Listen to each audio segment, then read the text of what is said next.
Eu gostaria de salientar que para mim é um prazer sempre estar aqui, nós dois, eu e você, para essa troca de informações sobre temas teosóficos, porque é um campo que muito me encanta, não sei se encanta você, mas a mim me encanta. O meu nome é Hernani Eustáquio de Oliveira, eu sou membro da Sociedade Teosófica e particularmente da Loja Brasília há mais de 10 anos. 10 anos atrás eu entrei aqui curioso, depois nunca mais saí.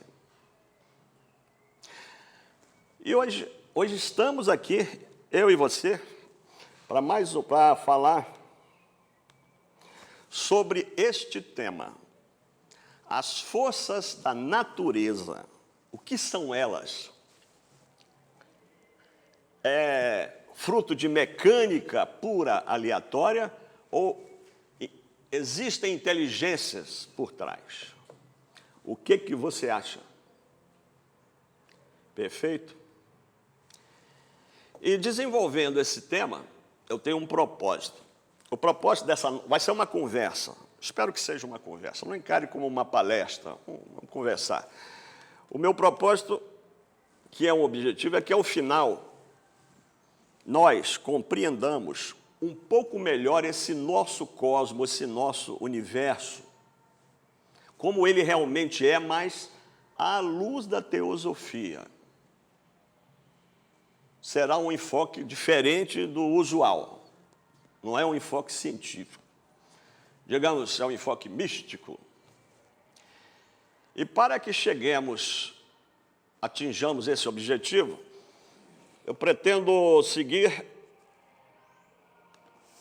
esse caminho, o seguinte caminho. Nós vamos começar falando da primeira substância que surgiu no universo. Não necessariamente na primeira fase do aparecimento do universo, que ela aparece, ela não foi a primeira fase, há fases antecedentes, mas a primeira substância que surgindo se espalhou por todo o universo. Nós vamos começar falando dela. Perfeito? Em seguida, nós vamos falar... Em seguida, nós vamos falar da visão teosófica do universo. Como a teosofia vê o cosmos, como a teosofia vê o universo. E a seguir, falaremos da resistência, claro, que a ciência tem a essa visão. A ciência não concorda naturalmente com a visão da teosofia sobre o universo.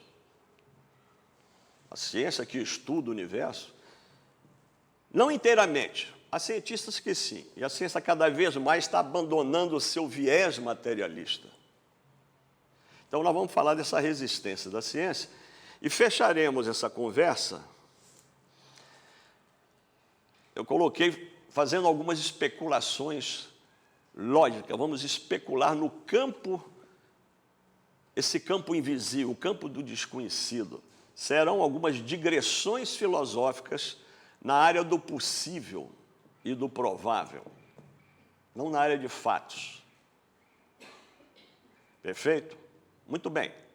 Feito esse introito, então comecemos. Vamos falar da substância primeira do universo.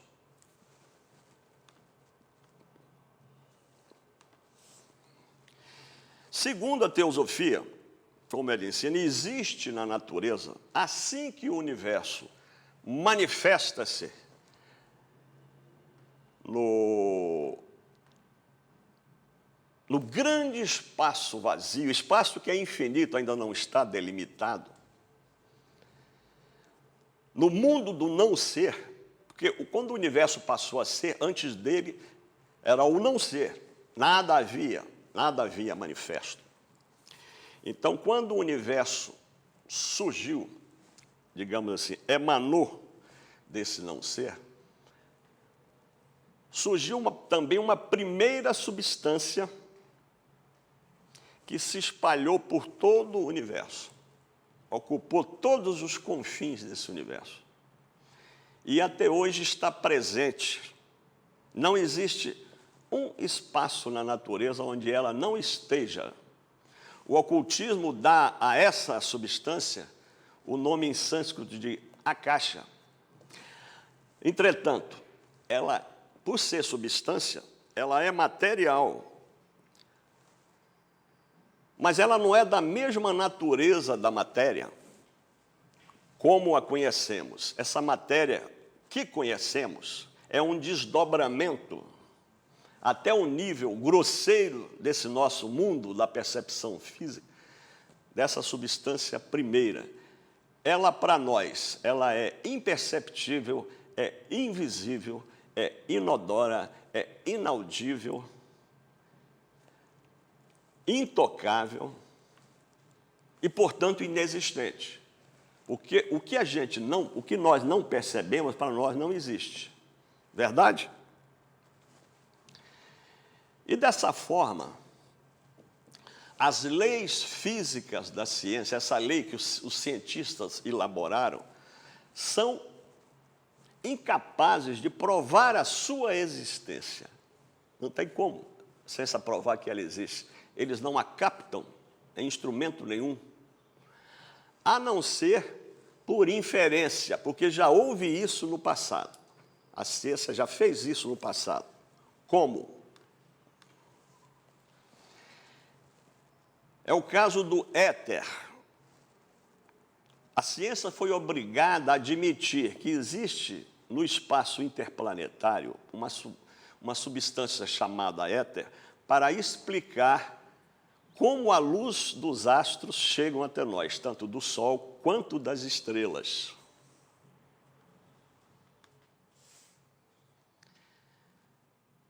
Se não fosse isso, não haveria uma explicação de como essa luz chega a nós.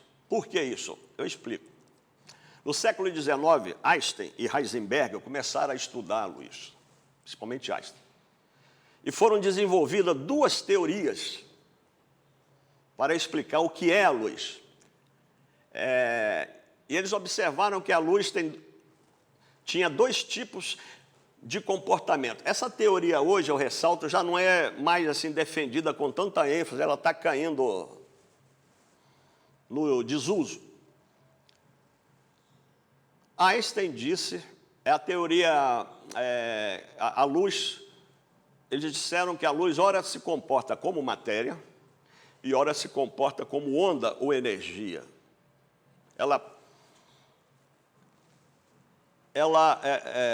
O efeito dela é medido como pressão, foi medido, e ela também tem onda, comprimento, vibração, frequência vibratória, como toda onda e energia. Bom, o Einstein, quando desenvolveu a teoria corpuscular, ele disse que a luz, ele definiu uma unidade de luz, que vamos dizer assim, uma unidade que ele chamou de fóton. O fóton é a unidade da luz. E o que é o fóton? O fóton, segundo Einstein, é uma partícula material, tem massa e dimensões, se bem que microscópica, um átomo, uma molécula, ou lá o que seja,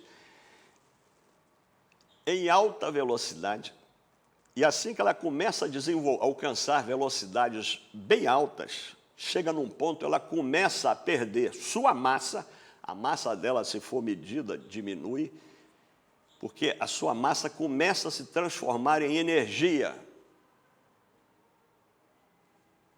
Até que, quando essa partícula atinge uma velocidade limite, que ele chamou velocidade da luz, é um patamar, e chegou a medir essa velocidade, ela é de 300 mil quilômetros por segundo, que é a velocidade da luz. É uma velocidade instantânea. Imagine acender uma lâmpada a 300 mil quilômetros e eu percebê-la em um segundo.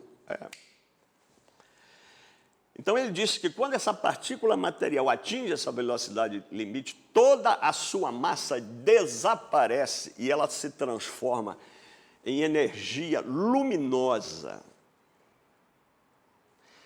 Então, na ótica de Einstein, por exemplo, um feixe de luz não é nada mais, nada menos que uma grande quantidade de fótons em movimento.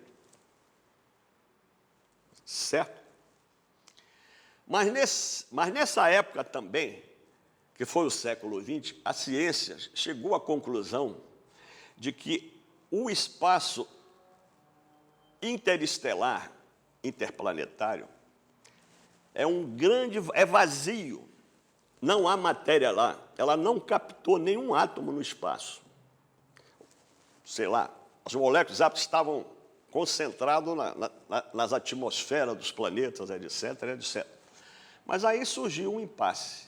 Bom, para o cientista, se a luz é matéria, como é que ela chega até nós nesse vazio? Se ela não acha um meio material para se propagar? Porque eles provaram em laboratório que a luz não se propaga no vácuo.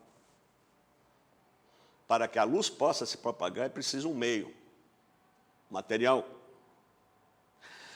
Dessa forma, os cientistas ou desistiam daquela teoria que explicava tudo até ali, e iriam procurar uma nova, que iria dar muito trabalho, mas foi melhor para eles admitir a existência de um meio material nesse espaço interestelar. E eles falaram assim, bom, é um meio que nós ainda não captamos, é um meio que nós não vemos, é um meio invisível, imponderável, mas existe uma matéria aí. E foram buscados antigos filósofos gregos o nome para batismo, que já enxergavam isso há milhares de anos atrás, falaram desse meio material, que é o éter, para batizar essa substância. Eles, não sei se foi intuição, mas eles se aproximaram um pouco do que diz a teosofia, né? Falando dessa matéria primeira do espaço. Bom, existe um livro, a teosofia fala, inclusive veio desse livro, um livro místico, um livro secreto, um livro ao qual só tem acesso os mestres de sabedoria, aquelas pessoas que já ultrapassaram o nosso nível de desenvolvimento espiritual, então, e desenvolveram sua consciência, sua inteligência, bem além da nossa. Esses homens, segundo a teosofia, existem. Eles existem até hoje. Eles cuidam para que a humanidade não se destrua, na medida do possível. Eles têm uma grande irmandade que é chamada de fraternidade. E são componentes dessa fraternidade. E esse livro de Dzian, que você, meu amigo, não vai encontrar em qualquer livraria. Vai procurar, não vai achar, porque ele não existe em livraria. É um livro místico, como eu falei. E esse livro traz um comentário que vai mostrar mais ou menos, na linguagem do ocultismo, o que é essa substância inicial, primeira do universo, da qual nós estamos falando. Eu vou falar do comentário e depois comento o comentário. Comentar o comentário foi boa beça. Diz lá, esse comentário do livro de Dzian. Desde o momento em que um corpo vivo ou morto se decompõe em seus elementos primitivos, ao entrar esse corpo em um campo de atração ou repulsão de um fogo ou um centro de calor, desde esse momento, esse corpo reduz-se a vapor. Ele é reduzido a vapor e depois permanece no seio da mãe. Ele fica lá até que a energia universal, que em sânscrito se chama forte, né? Até que ela reúna alguma dessas partículas que estão lá esperando e lhes dê um impulso inicial. E nesse impulso, essa energia incute nessas partículas, movimento e calor ou energia, e essa energia se afasta, e esses corpos em formação vão continuar o seu desenvolvimento. Então, agora explicando esse comentário. Ele quer dizer mais ou menos que todos esses corpos que ocupam o espaço, aí, estrelas, planetas, eles morrem, estão morrendo. Eles morrem e se decompõem. Essa matéria decomposta forma o que falamos, é a poeira cósmica, é como quando a gente vê uma nebulosa. Então, está sempre aí essa matéria de corpos mortos, ou talvez até corpos vivos, no espaço, e existe nesse espaço, diz o comentário, centros de calor, centros de energia. A teosofia fala isso, ou centros Laia. Eles estão por aí. Esses centros Laia são a porta de comunicação, diz o ocultismo, do nosso mundo visível com o mundo invisível. Através dessa porta, esses dois mundos interagem. Então, sempre que essa matéria desses corpos desintegrados entra em contato com o centro deles na forma, eles se tornam energia. Fala aí vapor, mas eles se tornam energia. E permanecem no seio da mãe. Essa mãe, no ocultismo, quer dizer o espaço. O espaço no ocultismo é chamada a mãe da vida. A matriz ou útero do universo. Porque o universo se formou do espaço. Então o ocultismo sempre considerou a vida surge no espaço. Então o ocultismo sempre chamou o espaço de a mãe da vida, a mãe do universo. Então, eles transformados em energia, essas partículas, eles ficam lá aguardando até que a energia universal os reúna, os agrupe, deles um impulso, e aí eles em movimento, essas partículas, eles se atraem entre si, e atraídos, premidos por esse movimento, eles entram em movimento giratório e começam a girar. Quando eles entram nesse movimento giratório e nesse impulso, é nesse momento que a energia universal os abandona, porque eles vão seguir a sua própria vida. Eles recebendo essa energia universal, eles se insuflam de vida, essa energia é vida, e ganham a sua própria vida, e vão formar os diversos corpos que existem no universo, que, por incrível que pareça, todos esses corpos têm a forma esférica, por causa desse movimento giratório.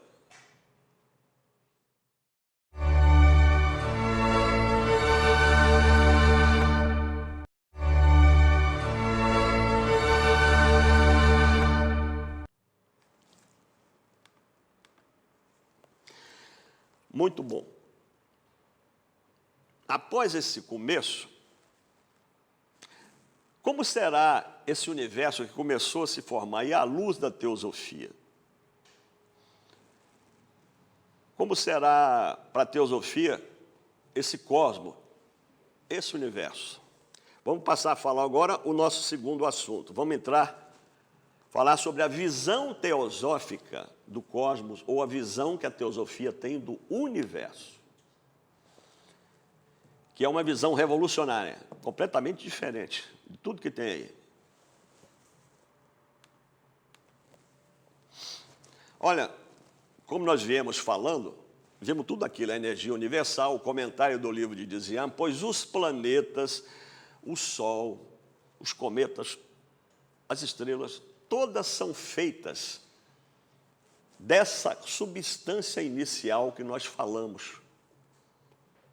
Primeiramente, essa substância é a matéria-prima de todos esses mundos. E ela conservou, todos eles, o movimento que eles têm, foi daquele impulso inicial. Eles conservaram esse movimento, porque tudo hoje no universo é movimento. A vida é movimento. É só olhar. A vida é movimento dentro e fora. Aliás, fora e dentro da gente. Porque mesmo aparentemente parado, tudo está em movimento, porque está em transformação.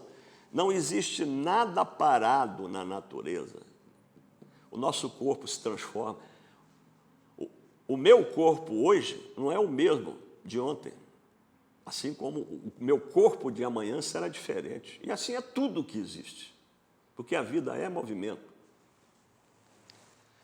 Então, esses corpos, essa matéria inicial formou esses globos iniciais que foram se condensando. E à medida que eles foram esfriando, eles foram se condensando e formaram o núcleo. Por que núcleo? Por que núcleo? Um núcleo central, por quê? Porque sempre, até hoje, cai na Terra matéria, poeira cósmica, vamos chamar assim. Até hoje, poeira cósmica cai na superfície da Terra. E essa poeira, vou pegar a Terra como exemplo, vem caindo há milhões e milhões de anos. E essa poeira cósmica foi criando, para você entender, foi criando em cima desse núcleo um revestimento que foi ficando cada vez maior e hoje endureceu, formou tudo isso que formou a crosta. Mas mesmo a Terra, como qualquer planeta, tem lá no fundo esse núcleo dessa matéria primeira, que é, inclusive, uma matéria inteligente. Não é uma matéria cega, é uma matéria inteligente. Perfeito? E essa qualidade de movimento é que dirige hoje todo esse sistema que está aí, todo o nosso universo.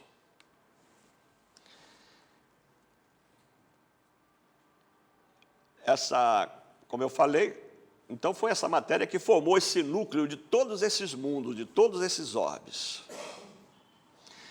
E esse conjunto, que conjunto? Essa dupla, que é a matéria primeira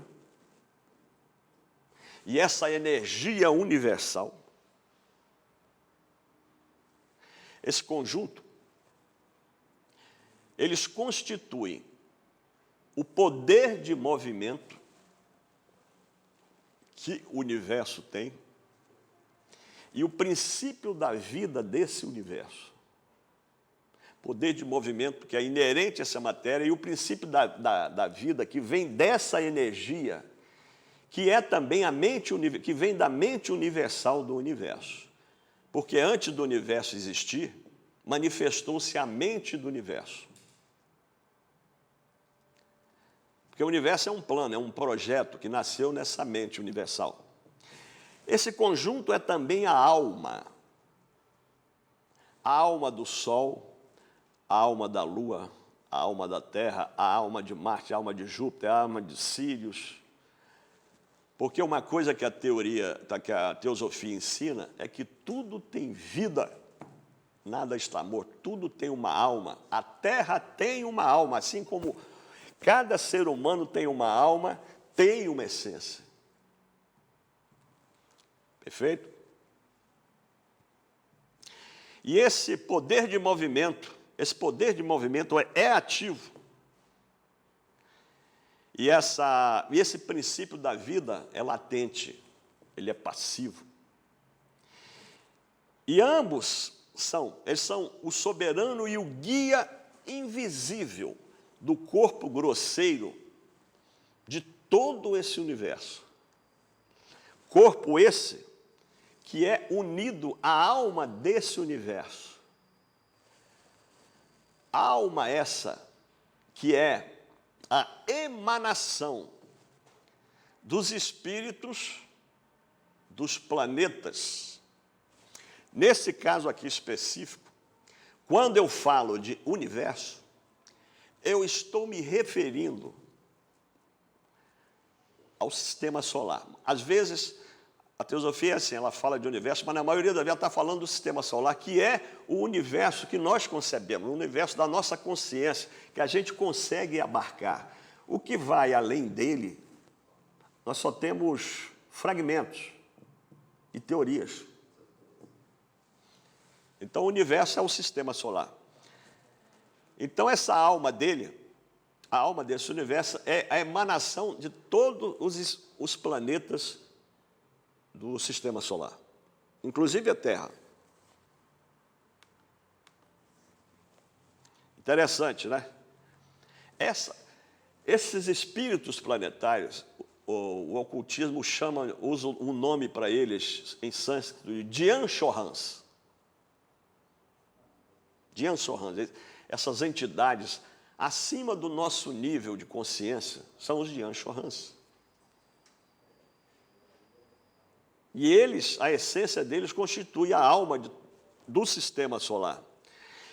E essa essência, essa alma, é da mesma substância da eletricidade cósmica, ou esse oceano elétrico universal. Eletricidade cuja natureza é bem diferente da nossa. A nossa é uma manifestação, um desdobramento muito grosseiro dessa eletricidade. Ela se desdobra até o nosso plano de consciência. Na eletricidade hoje, que é vital para nós aqui, a todos nós, né? Hoje tem a tecnologia de informação que não vive sem ela, e por aí vai. Para ter uma ideia da essência desses Dyan-Shohans.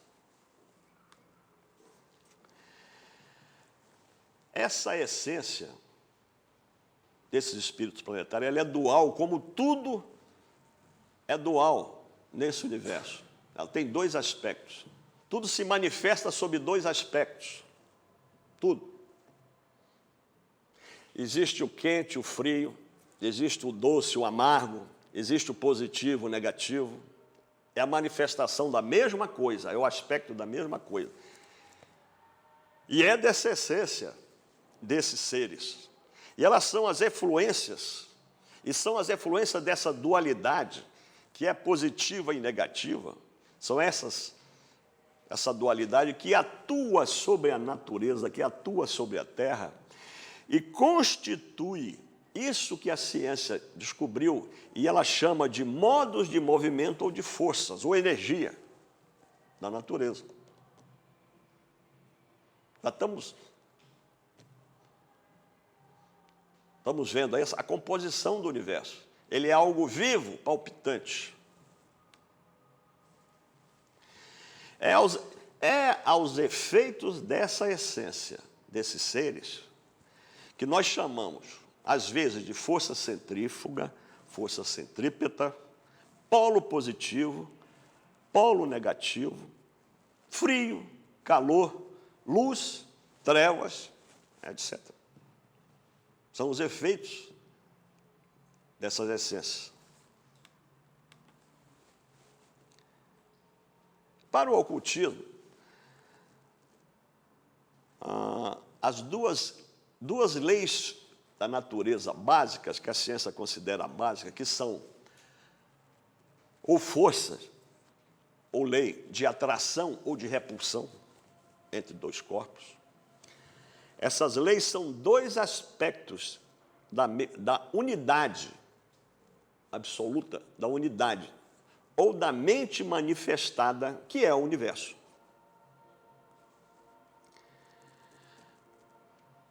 O ocultismo, nesses dois aspectos que eu falei, essa força de atração e repulsão, ele vê através dos seus videntes e mestres, que são aquelas pessoas cuja faixa de percepção está muito além da nossa.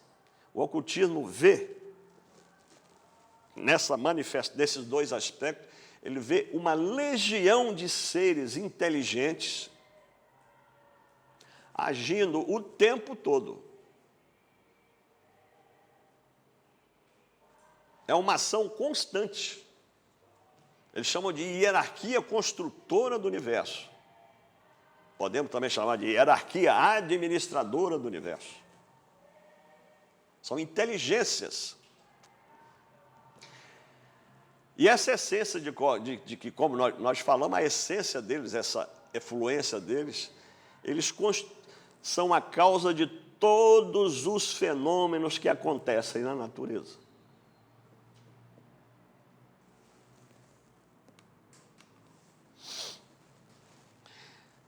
Nesse aspecto,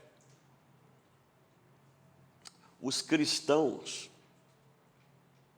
das igrejas católica romana e da igreja grega ortodoxa, diz a teosofia, eles são mais sábios do que os cientistas. Eles também veem seres aí inteligentes, que eles chamam de anjos, arcanjos, arcontes, serafins.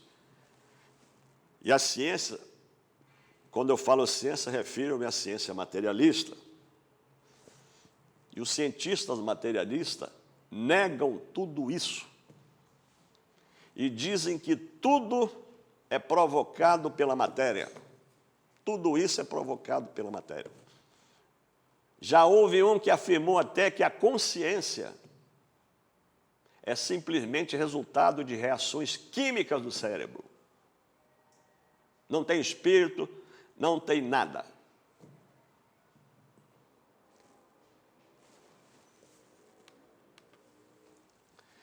Bom, dessa forma, dos deuses aos homens, dos mundos aos átomos, da estrela ao vagalume, do sol ao calor vital, da montanha ao grão de areia, do mais humilde ser orgânico, né? Do sol até o mais humilde ser orgânico, o reino da forma e da vida, ou da forma e da existência, é todo interconectado, nada existe separado. Todos estão conectados entre si, estão todos interligados. E preconiza o ocultismo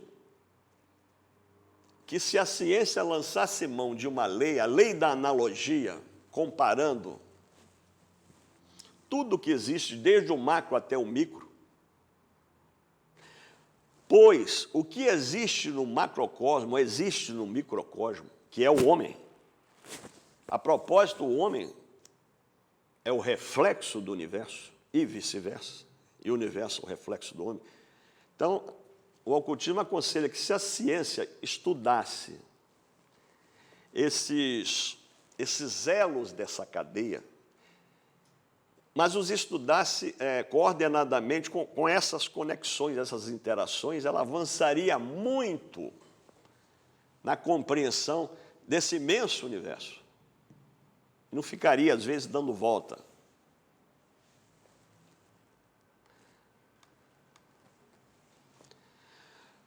Por isso,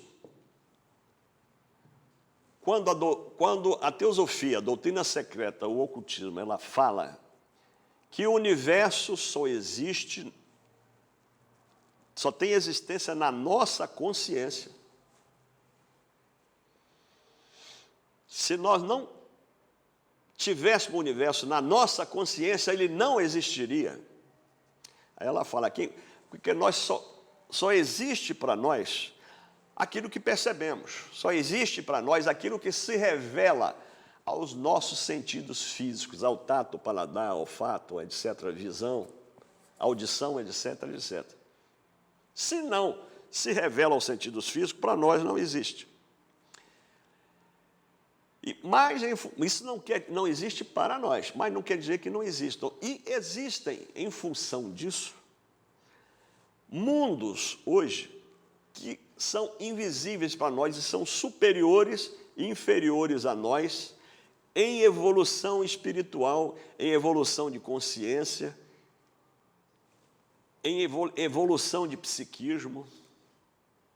Existem esses mundos.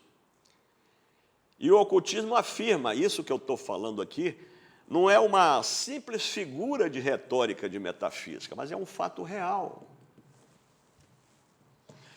Real, tá, meu amigo? Você que está aí me ouvindo nesse momento. É um fato real. Você acredita nisso?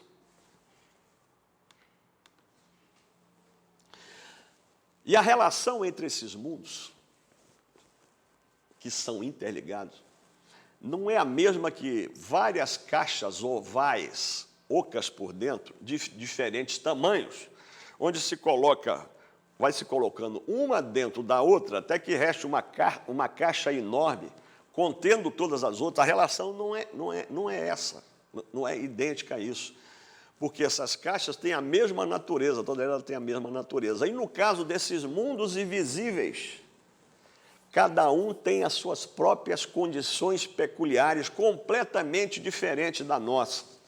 E as nossas condições não são referência para se intuir as condições em que eles vivam.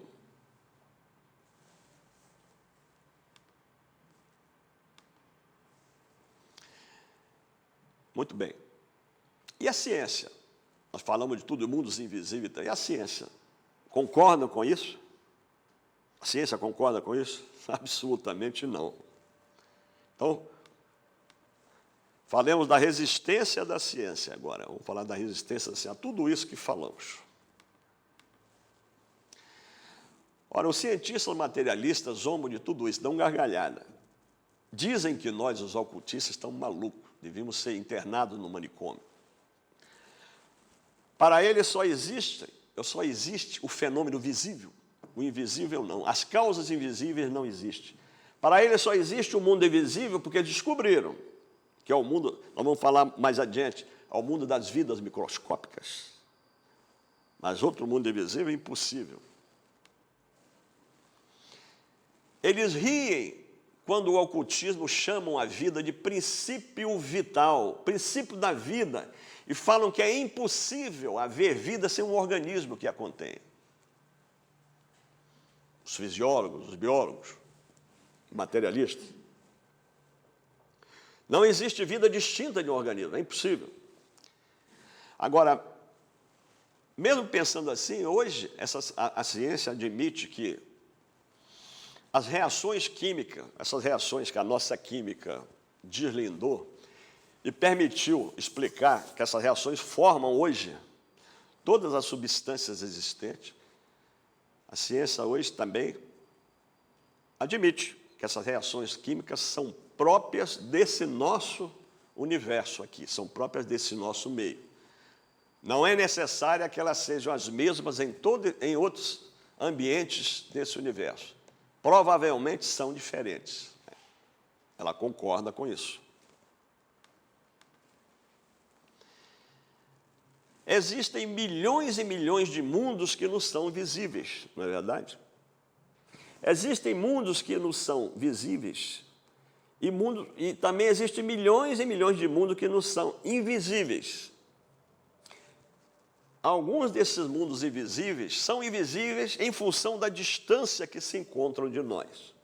Mas estes, à medida que a tecnologia propicia o alcance maior de um telescópio, hoje tem os telescópios eletrônicos, o Hubble e outros, à medida que ele avança mais em capacidade, mais coisas desse mundo invisível é revelado. Esse mundo invisível se torna visível, né? Mas também, nós vamos falar mais adiante, existe um mundo invisível que não precisa estar longe para não ser percebido por nós. Ele está aqui, ele pode estar aqui ao nosso lado, até dentro de nós. Eles não têm a consistência, embora seja mundos materiais, ele não tem a consistência objetiva, física que nós temos. Eles eles são invisíveis, e apesar que não acharmos que eles não existem, eles estão aqui, eles coexistem conosco, eles têm vida como nós temos.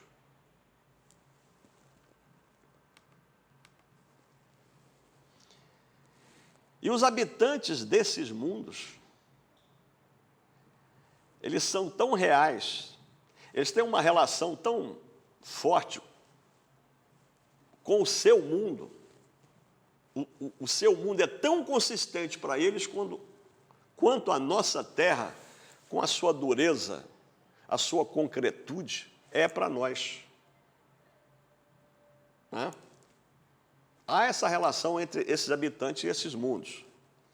As suas moradas e regiões interpenetram, podem interpenetrar, e talvez estejam interpenetrando a nossa, sem que nem sequer nos demos contas de que eles existem, de sua existência.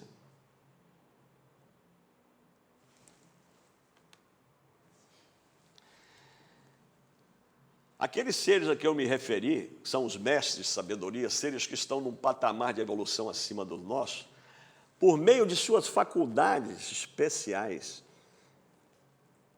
seus sentidos físicos mais capazes, eles podem perceber esses mundos e esses seres. Videntes, aqueles videntes, às vezes a pessoa não precisa ser um mestre de sabedoria, mas é um vidente, por uma condição qualquer, ele nasce com uma visão psíquica mais desenvolvida, eles são capazes de ver esses mundos, esses seres que são de outra esfera de vida.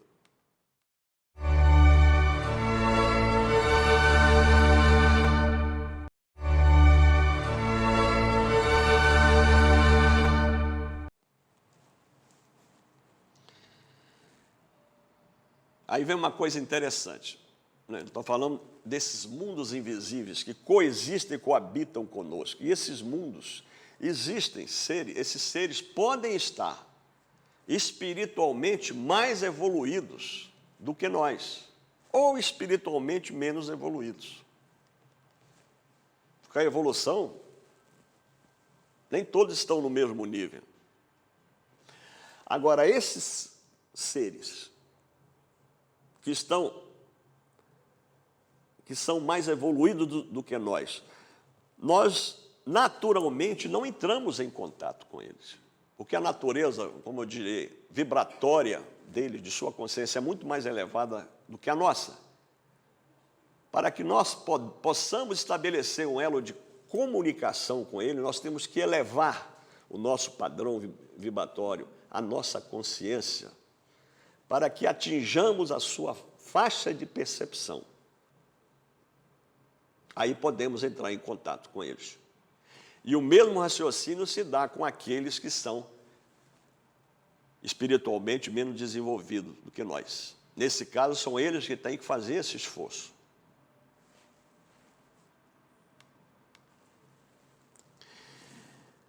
As chamadas pessoas cultas, eruditas, né, da ciência, os cientistas cultos, eruditos, estudiosos, eles dão gargalhada quando os ocultistas dizem para ele que existem salamandras, gnomos, ondinas, silfos.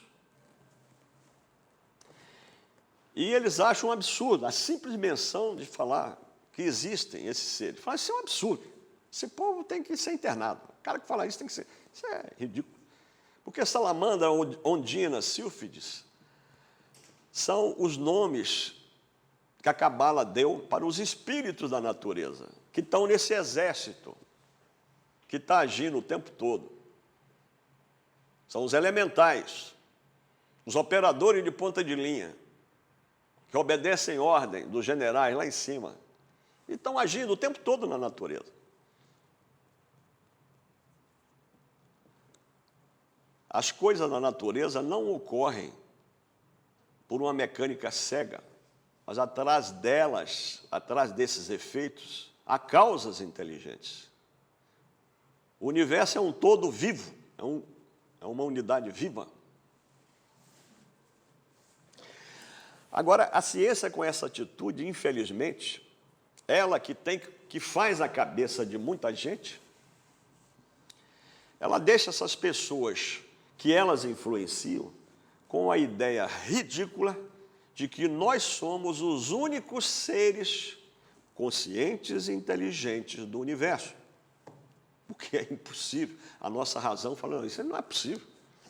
O universo, a Terra, que é menos do que, sei lá, no universo é menos do que uma poeira, um grão de areia, na extensão de uma praia. Ou também, para eles, se existem seres humanos em outros mundos e outros planetas, se esses seres não tiverem 2 pernas, 2 braços, orelha, feições parecidas com os humanos, não são seres humanos. Não são seres humanos.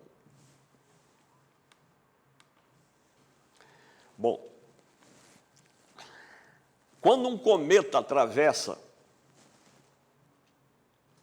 a atmosfera da Terra, nós conseguimos enxergar a cauda desse cometa, que é longa, né? Nós enxergamos a cauda desse cometa pelo seu brilho. E nós enxergamos, além dessa cauda, nós enxergamos objetos. Ela é transparente. Mas a cauda desse cometa é formada de matéria, que nós não vemos. Isso dá uma ideia da consistência da matéria que existe nesse universo imenso, muito diferente da nossa. Essa matéria sutil e evanescente em outra escala vibratória do que a nossa. A cauda desse cometa passa rapidamente, passa e vai embora. E nós não a sentimos e não nos damos conta de sua presença. Nós só a percebemos pelo seu brilho. Porque nós não vemos a matéria da qual ela é constituída. E a tenuidade dela, como eu falo, a tenuidade consistente dessa matéria nos dá uma ideia de como a matéria se expressa, em que níveis ela existe, de expressão nesse universo. Não é, portanto, superstição, mas ciência transcendente, se nós admitirmos que podem existir nesse universo mundos compostos de matéria da natureza, tanto ou mais evanescente do que a cauda de um cometa. Por que não? Podemos admitir que existe, por que não?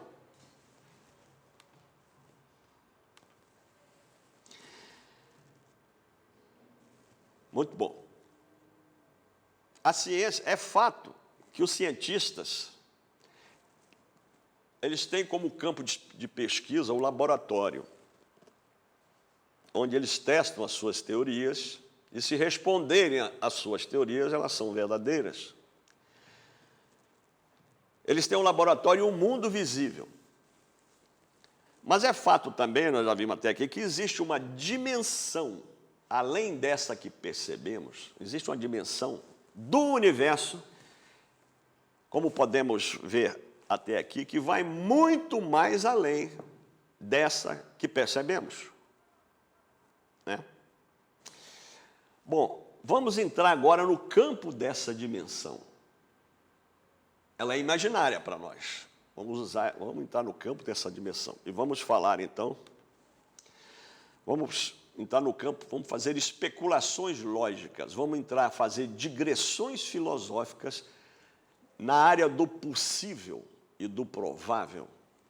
Pode não ser a área do fato, mas do possível e do provável. E vamos ver que é possível e é provável. Vamos entrar nesse campo de especulações lógicas. Ora, se hoje a nossa razão admite que a Terra não é o único planeta habitado nesse universo, seria muita pretensão nossa se nós filosoficamente falar, não, a única é a Terra. Deus. Deus criou esse universo imenso e uma partícula, um mundo dele que é menor do que, sei lá, um grão de areia, na praia, a razão nossa sustentar que somente esse grão de areia é habitado e o grande vazio em volta, essa população nossa, tão ínfima na grandeza do universo, tem esse grande vazio em volta para quê? A própria razão nossa nega isso. Ora, se podemos admitir a existência desses mundos, e que sejam mundos da mesma natureza nossa, estou falando de mundo da mesma natureza nossa, né? As mesmas condições da nossa matéria, que percebemos, por que não admitir a existência de mundos, como nós falamos, de matéria como mais sutil do que a cauda de um cometa? É possível ou não admitir isso? Pode existir, não pode?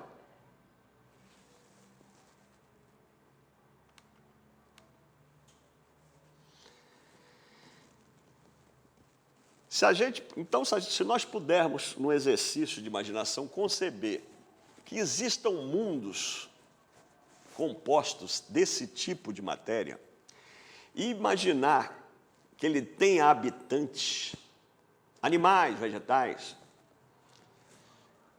tão etéreos em relação a nós, mas tão físicos, vou usar essa, tão consistentes em relação ao seu habitat natural, quanto nós somos para o nosso planeta, a nossa terra dura e rochosa, não tem nada de estranho que nós não percebamos, que eles existam, mas nós não os percebamos, não os vejamos, não os sintamos.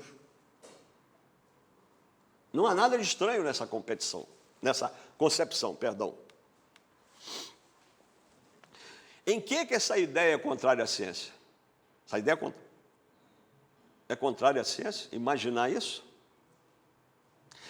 Nós não podemos supor que se esses mundos existem, esses animais, vegetais, seres humanos que habitam lá, tenham sentidos físicos para eles, diferentes dos nossos, que não sejam os nossos. Os nossos sentidos físicos, por acaso, são universais? Não. Claro que não. Eles não podem ter sentido diferente, condições diferentes. Os seus organismos invisíveis para nós, imperceptíveis, eles não poderiam existir como nós existimos, nascer, crescer, envelhecer e morrer. E fazer tudo isso sob o império de leis completamente diferentes, leis que não têm nada a ver com as leis que nos regem em nosso mundo físico. Não é possível.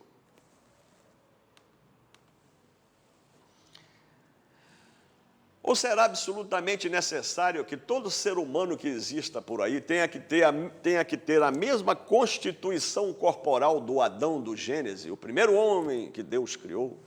Tem que ser tudo da mesma natureza física dele? Claro que não. A razão diz que não. A própria ciência nos diz que a nossa corporeidade existe em diferentes níveis. E já foram encontrados seres vivos nas fossas abissais dos oceanos de uma constituição física completamente diferente, né? Parece que seria até transparente, gelatinosa, sei lá. Sob as mais diversas condições.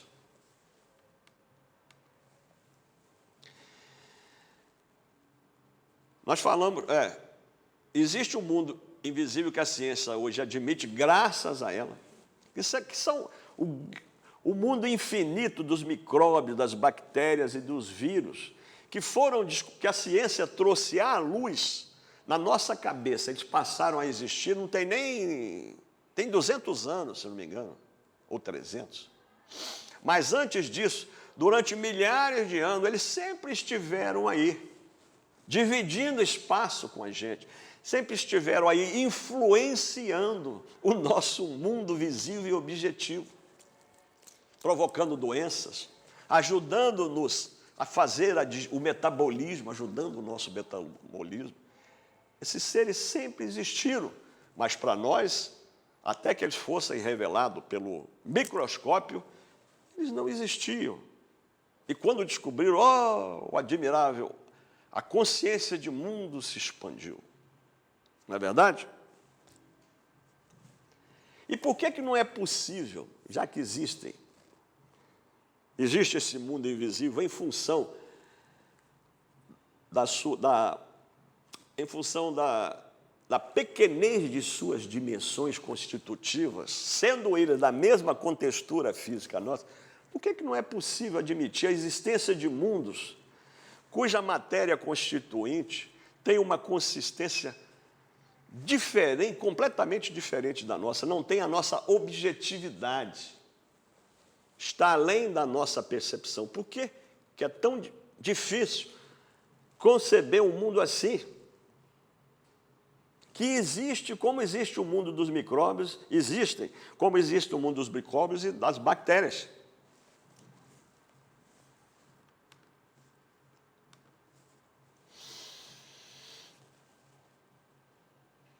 Bom, eu falei, nós sempre vivemos sem a noção da existência dessas bactérias antes delas serem descobertas, bactérias e vírus. E eles sempre ficaram aí obedientes às suas leis até agora. Sempre existiram. E só agora travamos conhecimento, fomos apresentados a eles.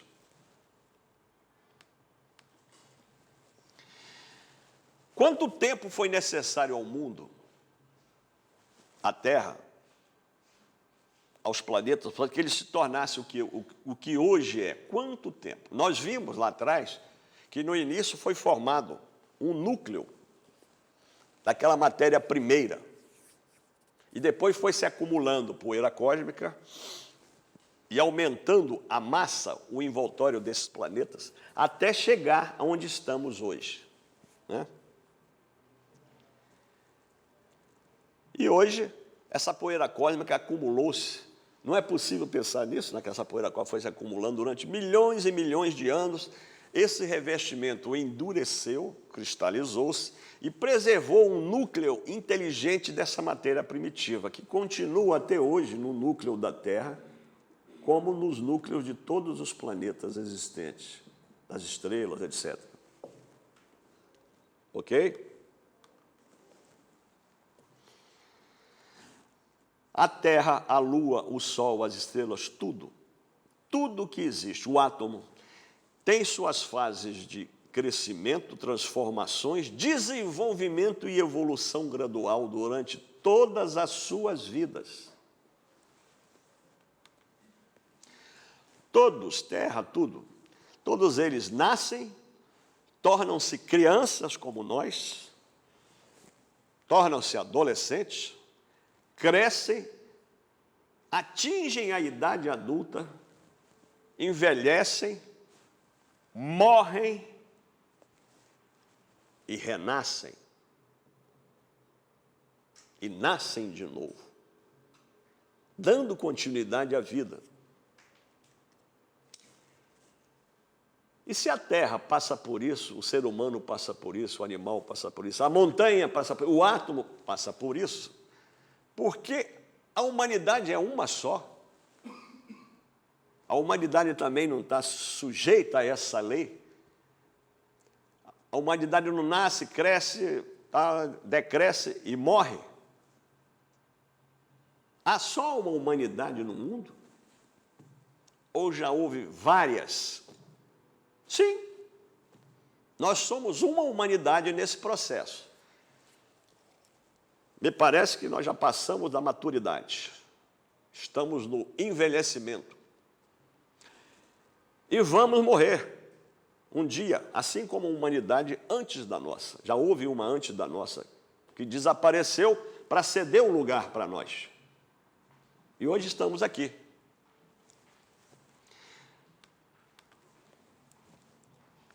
Eu falei do livro do Dizian, e existe outro livro também, místico, o livro oculto, que é o livro de Enoque.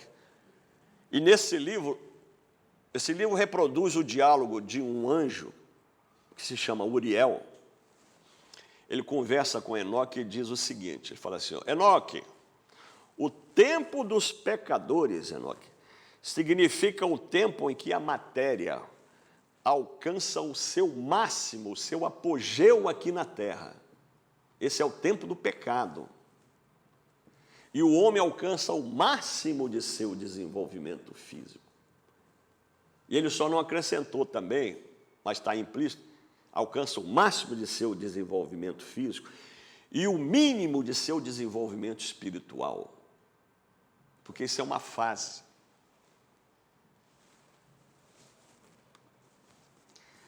Ele falando disso, ele está se referindo a uma fase que veio antes da nossa humanidade, que foi a quarta humanidade que existiu antes da nossa. E morreu, pereceu, tragada pelo oceano. Sua população desapareceu afogada. Eram constituídos de homens muito maiores do que nós em estatura. Hoje ela pertence, ela está na série dos mitos e das lendas, é a Atlântida. Estou falando da Atlântida. Como é isso das humanidades? Eu vou explicar. A evolução não se dá, não é como uma reta, como muita gente pensa, uma reta linear, uma reta linear, essa é boa. Não é como uma reta que vai toda a vida. A evolução dá-se em ciclos ou em círculos, ela é circular. Como dizem os mestres, a evolução são ciclos dentro de ciclo, um ciclo maior, um ciclo menor, um ciclo maior, um ciclo menor, numa linha ascendente. Quando um ciclo encerra, surge outro, mais evoluído. Essa é a lei da vida. Então, concebamos a evolução vejamos, vamos imaginar a evolução das humanidades como um círculo. Ok? Vamos ver na nossa cabeça um círculo. Aqui em cima desse círculo está a espiritualidade, de onde tudo procede, onde tudo começa, onde todo ciclo começa. E aqui embaixo está a materialidade. Há uma fase descendente que chega no máximo aqui embaixo e depois uma fase ascendente. Segundo o ocultismo, existem o ciclo de vida das humanidades compõe 7 humanidades. 7. Nós somos a 5ª. Ainda tem terreno pela frente. Depois falamos da resistência da ciência, que acha tudo isso um absurdo. Isso é um absurdo. Esse povo tem que ser internado, esses teosofistas têm que ser internados. E fechamos. No final da conversa, nos permitimos fazer essas digressões filosóficas ou especulações lógicas que vemos que é possível. É ou não é possível conceber um mundo visível e um mundo invisível?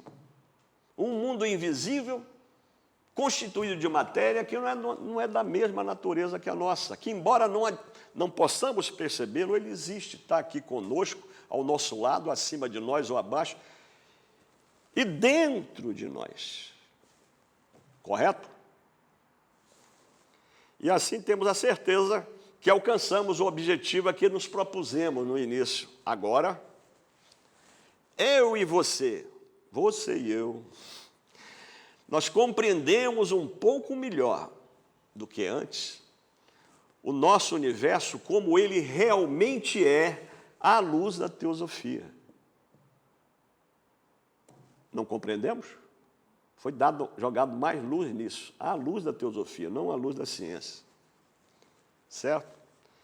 E só acrescento que essa conversa toda veio desse livro aí que eu recomendo, A Doutrina Secreta, de Helena Petrovna Blavatsky, volume 2, Simbolismo, cujo título é Simbolismo Arcaico Universal.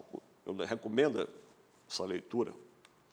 E deixo aqui, de despedida, essa frase de Albert Einstein. Ele falou uma frase interessante. A religião do futuro será cósmica e ela vai transcender um Deus pessoal. um Deus que não tem qualidades, um Deus que tem emoções, um Deus que tem sentimentos. Vai ser um Deus além disso. E essa religião evitará todos os dogmas e não haverá teologia na esteira desse Deus. Muito obrigado pelo seu tempo. E aqui terminamos.